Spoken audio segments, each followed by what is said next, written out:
Kuni shalata lijiyyaa sun itti hidhamuu ture. Asirratti hidhaniiti tuman viidiyoomeetira iddoo torba akka qote. Awwaalchaaf soogiddarraa akka ijaarameetu himama. Yeroo rasaasni kuni kamaaliif asitti dhukaafame? Harree baay'ee dhume, gaalaa dhume, mana kana ijaaruudhaaf.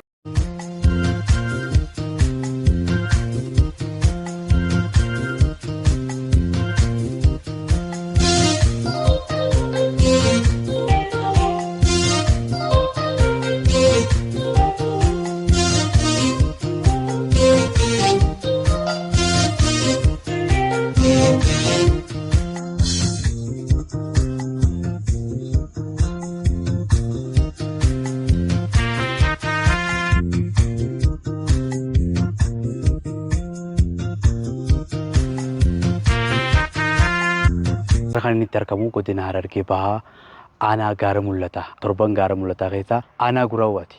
Addatti ammoo mana hidhaa mooticha Lijiyyaasuutiin argama. Naannoo kanatti waan argamu addatti immoo mana Lijiyyaasuudha. Akkam ture inni noo akkamitti as keessa ture amma immoo haala akkamirra jira akkam ta'uu qaba waan jedhu irratti sagantaa guutuu kana isin daawwachiifnu ta'a. Hanga xumuraatti nu faana tura.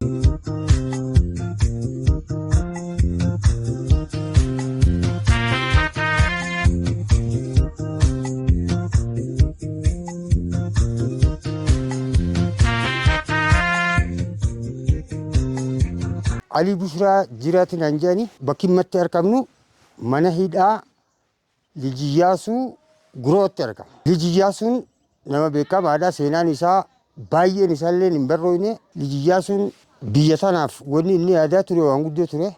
Sababaan isaa ajjeesuudhaaf gabroonfataan itti kaayyeeffate tokkoffaa amantiilee walqixa yaaduu isaati. Fakkeenyaaf Mataskaana Qacaree jedhamu Finfinneetti ijaaree jira. Deebi'ee amantii Islaamaatis waluma qixa kabajamuu qabdi jee Harar karaa kana kanatti deeggarsa godhee waa ijaaree jira. Keessattuu gama Harar dhufuun kun abbootii biyya bulchitu abbootii gadaa maal kanaan wajji hariiroo godhachuun isaa mukaanimtoota ni aarsite.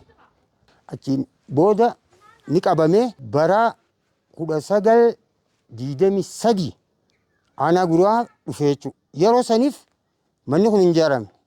Bakki inni dhufe Dajjaazmaach Goobanaa kan jedhamu mareetizoota yaanii gamasan ture. Mana san taa'ee mana kana ijaaruudhaaf waggaa lama fudhatee waggaa lamaan kana keessatti baay'ee kiiloomeetira 30 irraa namni hiriira dhaabbatee dhagaa achi guuraa ture.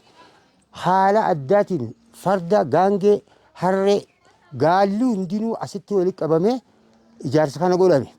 Darbiin ijaaramee akka addaatti ogummaa addaa tagaa yeroo saniitiin ijaaramee inni kun maal qabaa? Kutaalee qallamni itti ba'uusi qaba. Bakka inni itti ibiddoo ifatu qaba.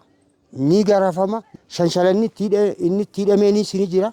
Iddoon qaamatti dhiqatu ni jira. Iddoon lafa jala ammaasii itti bulu ni jirti. Bakki kun bakka inni itti oriijinaalitti hidhamu. Fooqiin gartan tun fodda 17 qaba. Huccuu gararraafama. Shanshalata meetira baay'ee dheeratu. Kiiloogiraama 100 ta'u miila muddii kan hidhamu. Akka shikaalaatti gadhaa'amu. Kutaan ammatti argamnu kun ammoo kutaan kun kutaa lafa jalaa kan hedduu qabbanaa'udha. Soogiddarraa akka ijaarameetu himama. Kutaan kun kutaalee inni itti dararamuu ture keessaa kutaa isa addaati. Kutaan soogiddaa kun ammoo yookaan lafa jalaa kun maal akka fakkaatu seennee isin daawwachiifna. Kutaan kun kan ijaarame soogiddaa fi sibirtoorraa haalaan qabbanaa'u. Sa'a 12 booda asii ijuu hin dandeessu. Adabaaf kan qophaa'ee jechuudha. As hoggi as fidan asirratti hidhama jechuudha. Harkisaa. Iyyaasuun dheeraadha. Dheeraadha asirra qaba. Yoo hoggi mataan asirra qaballee waan nama diraa jira. Asirratti hidhaniiti tuman jechuudha.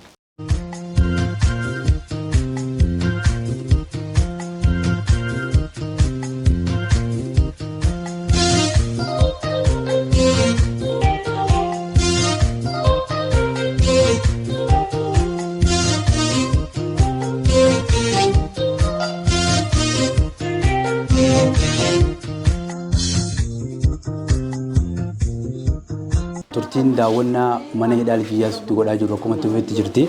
Amma immoo kuni shanshalata Lijiyyaasuun itti hidhamuu turedha jedhani. Inni kun miila akka shikaala lafa dhoonitti. Inni kun deemee karaa biraa dhaquu hin danda'u akka loon lafaatti hidhanii sani.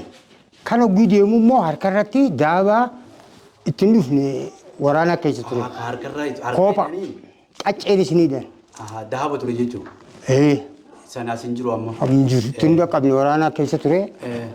Kuni ammoo akka shikaalaatti gadhawanii as keessa oggii deddeemus. Miillatti hidhanii asiin deemaa ture.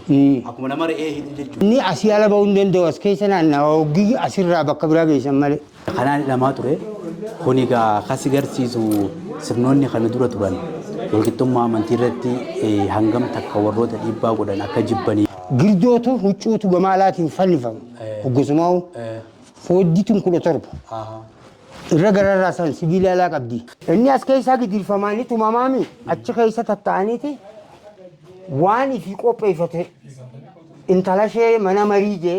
Intali isheen tun maali? Intala ishee jechuun akka afaan warraatti puppeetti waan jaansan gartee waan ashaanguliitti jechuudha. Jechuun gatiin qaban isaan san ifumaaf jedhanii beekaati tooftaaf akkas godhe inni ajjeesan maarre jedhan ammoo lubbuu isaarra taphatu jira.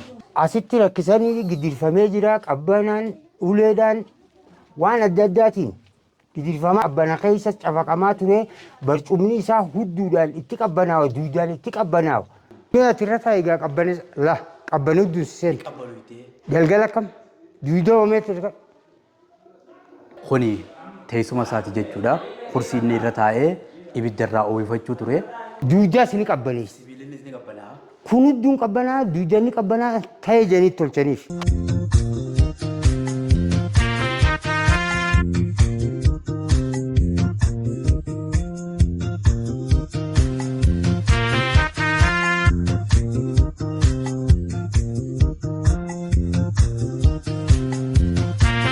Asii qaama dhiqata saamuna asirra kaayata bishaan asiin baallaa ni duuddee malee. Asiin alaan ba'a. Waatu as ture ni fuudhamte katiina akka kana. Katiina akkatti hidhamu ni turte wanti sun ni fuudhamte waraana keessa ture.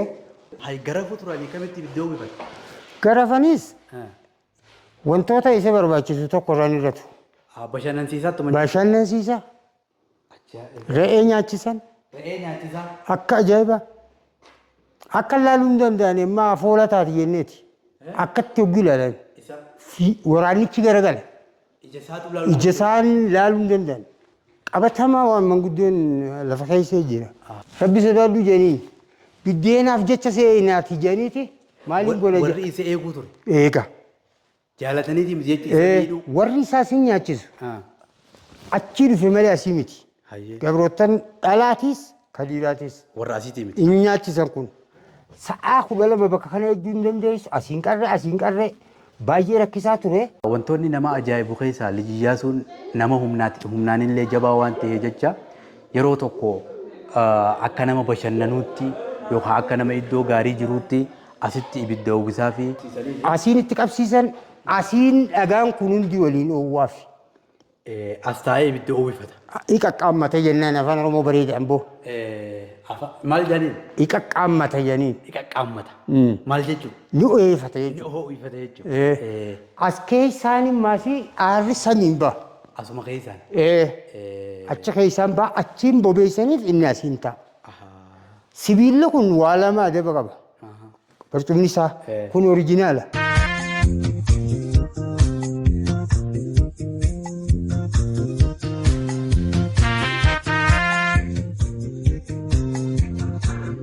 Ajajaa Haayile Sillaaseetiin yeroo sanitti bakka baasanii akka namni tokko hin beeynetti dhabama godhanii ammoo qorannaan isaa banaadhaa itti fufu jirra iddoo torba akka qote. Awwaalchaaf. Kijibaan. Awwaalchaaf. Bakka Rokoyse jedhan bakka Barzaala jedhan bakka Mojo jedhan bakka ganda Gooloo jedhan Mojo Argeetti. Bakka torba qoteeti kallattiin inni itti awwaalame immoo karaa biraa kan ta'ee jiru. Akka namni deemee achi dhaqee bakka kana nagarre. Akkas godhanis umarratti illee asitti ajjeefama kan shakkiin jira guxii. Rasaasa fakkaatu rasaasa jechuudha. Kanaaf ammoo inni summiin ajjeefame manguddichi bira jiru kanaa inni summiidhaan akkatti itti afuufanii ajjeesanii Summiin ajjeesan. summiin ajjeesan. Dhiiroo rasaasni kun kamaaliif asitti dhukaafama? Isa akkama. Waraannis keessa ture hin beeknuti immoo isa asitti ajjeefame kan jiru inni shakkama. Dhugaa isaa ragaa qabatamaa irra hin geenye. Jettu. Qorachuma jira malee.